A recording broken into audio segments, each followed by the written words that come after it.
Hello guys, নতুন একটা ভিডিওতে তোমাদেরকে ওয়েলকাম। আজকে লাঞ্চ মেনুতে কি বানাচ্ছি তোমাদেরকে অবশ্যই দেখাবো।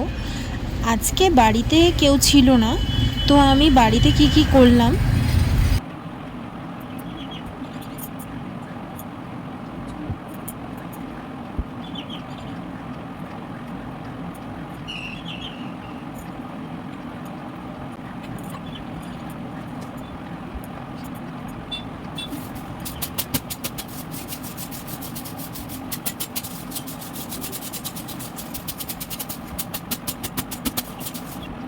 ঘরের ছিল আরও অনেক কাজকর্ম, সেগুলোকে আস্তে আস্তে কমপ্লিট করে নিচ্ছি।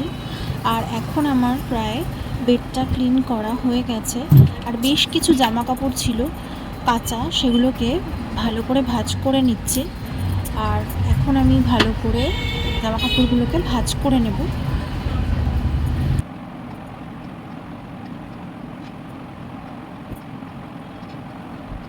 দেখো, আমি এক তুড়িতে সব জামা কাপড় ভাঁজ করে ফেললাম। ম্যাজিক। ঘরের কাজের ফাঁকে ফাঁকে আমি করে নিচ্ছিলাম আজকের লাঞ্চ।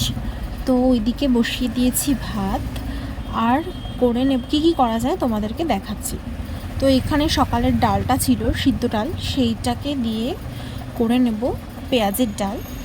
আর করব হচ্ছে এগ কারি, কিন্তু এটা একটু নতুন স্টাইলে হবে। তো আমরা যেহেতু আজকে দুজনই রয়েছি, আমি আর রাহুল, তাই আমি 4টেই ডিম সেদ্ধ করে নিচ্ছি।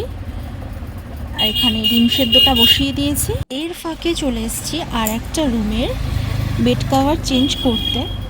তো আমি সোফা টোফা ঝেড়ে পুরো ক্লিয়ার করে বেরিয়ে এলাম, আবার চলে এলাম রান্নাঘরে। তো আমার ভাত হয়ে গেল কমপ্লিট।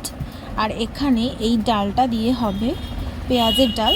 তো পেঁয়াজ ভেজে রসুন দিয়ে কালো জিরে দিয়ে আমি পেঁয়াজের ডালটা করে ফেলেছি। আর এখানে আমার পেঁয়াজের ডালটাও কমপ্লিট হয়ে গেছে।